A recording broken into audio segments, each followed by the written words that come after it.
Ketika para MC Wedding berkumpul, terbentuklah Hipapi Indonesia. Selamat datang di Ngobrol Setitik bareng pengurus DPP Hipapi Indonesia yang disponsori oleh Di Balik Karya Studio, Authentic House, and Shaka Coffee. Bersama saya, Bovit Halim.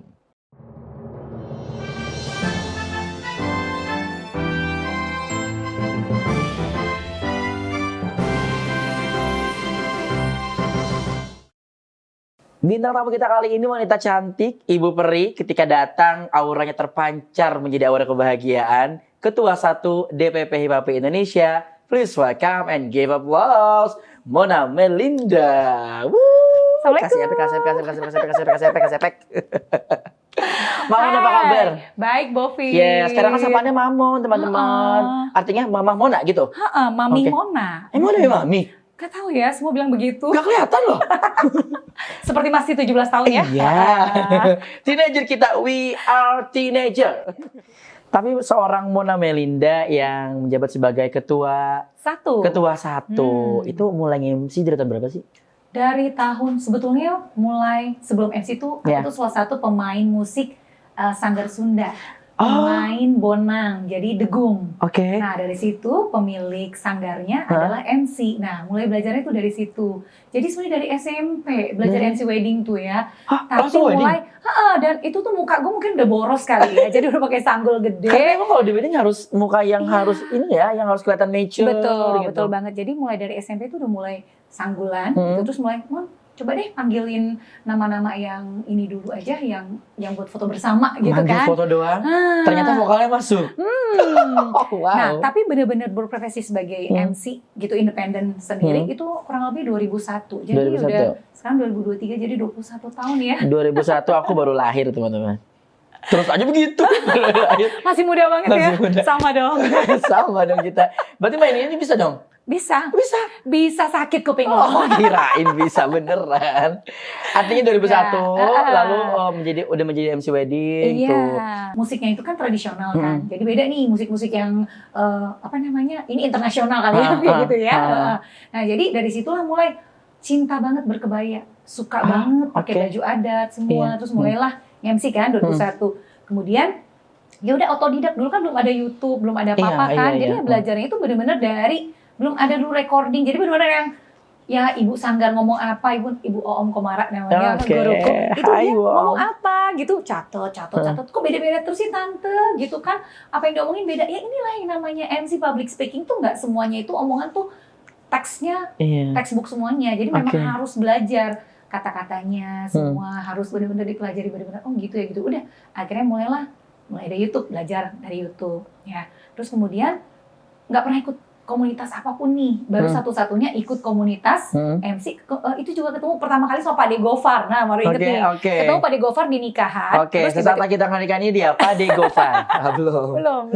Jadi ketemu sama Pak De Gofar, terus aku bilang gini, Pak De, harusnya tuh kita tuh punya komunitas MC ya, seluruh Indonesia ini kita harusnya ada nih. Gini. Oh, ada deh. Nanti kamu tak masukin ya gitu. Nah, masuklah aku komunitas MC Indonesia itu. Kemudian masuk, setelah itu barulah kayaknya aku kita kayaknya perlu yang legal deh. Akhirnya ada beberapa teman yang satu visi dan misi dengan kita.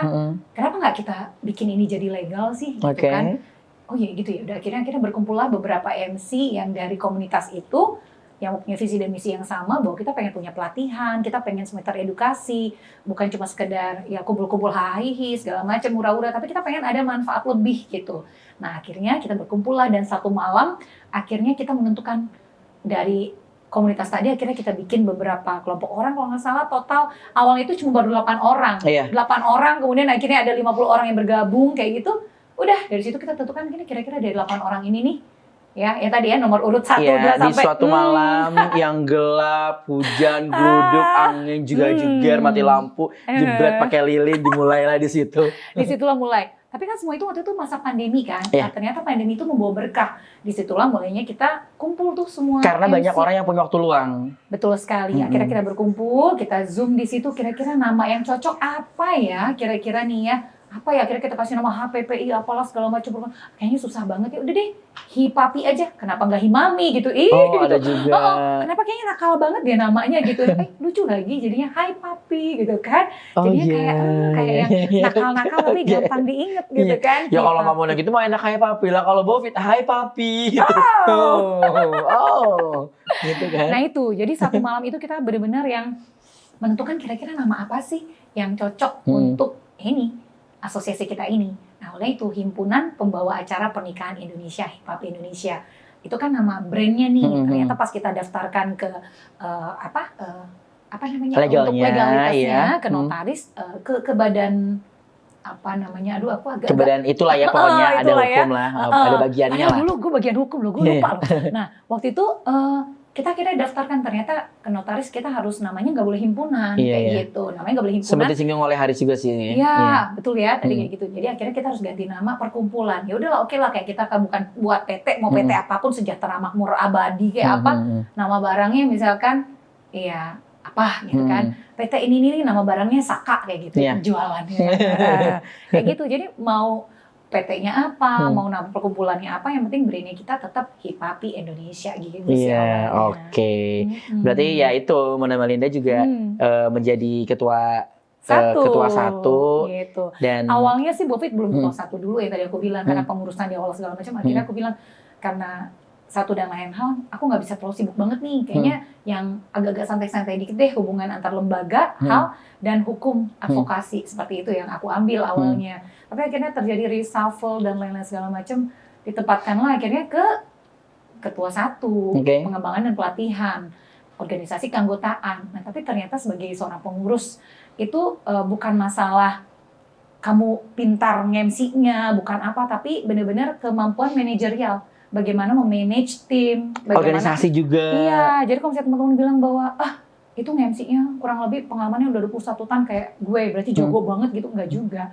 Kita juga masih banyak belajar dengan Bovit. Jadi bukan masalah berapa lama MC-nya, tapi ya itu tadi pengalaman tadi, kita belajar dari yang lebih muda, dari yang lebih tua kita belajar ilmu-ilmunya, tapi kan ilmu itu terus berkembang. Iya.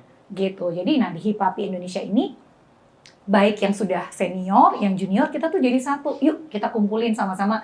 Ini ilmu yang zaman dulu seperti apa, yang zaman sekarang seperti apa. Yaudah kita bikinlah jadi satu kesepakatan yang sama. Yuk kita bikin secara pakem. Ini loh sesuai dengan Hipapi Indonesia. Makanya kita punya sertifikasi internal. Iya, kayak gitu. Itu dia. Gitu. Tapi juga kalau misalkan ngeliat Mamon ya, kita kan sapa nakranya Mamon gitu ya. Kalau lagi kumpul, lagi guyup gitu. Misalkan ada manggil Mona Melinda, semua tuh gitu. Jadi kayak membawa efek positif dan juga kayak kebahagiaan nggak sih? Ibaratnya kayak tring, Ibu Peri datang ya kan? Mama dipanggil, wah pada teriak-teriak gitu. Itu pasti kan juga salah satu hal yang memang dibutuhkan sebagai keanggotaan itu kan. Keanggotaan dan ininya harus engage dengan yang lainnya. Betul, ya kan? Itu sih mungkin bawaan orang kali ya. Memang mungkin kalau orang tanya, kok Mamon kayaknya awet muda banget sih? Karena memang aku tuh selalu berpikir positif. Iya. Jadi semuanya negatif udah deh. Orang lain pas aja. Yang tadi Bovit bilang bahwa you are what you wear. What you wear, You are what your post. Post Iya. in sosmed. Iya. Nah, jadi di sosmed pun kalau Bovit lihat, teman-teman lihat bahwa nggak pernah aku share yang negatif, yang sedih, yang apa buat apa gitu. Kalau bisa berbagi kebahagiaan, orang nggak perlu tahu kita susah gitu kan. Yang penting bagaimana cara kita berbagi kebahagiaan sama semua orang. Itu aura tuh keluar sendiri. Kalau dibilang Mamon, Ibu Peri, ya alhamdulillah itu kan julukan orang ya. Padahal sebenarnya perilakunya ya maksudnya Ibu Peri, perilaku yang baik hati. Intinya sih mudah-mudahan apa yang bagus dari saya boleh diambil, yang jelek dibuang jauh-jauh. Karena semua orang sejatinya tidak ada yang sempurna. Karena kesempurnaan hanya milik Allah Subhanahu Wa Taala. Hanya di.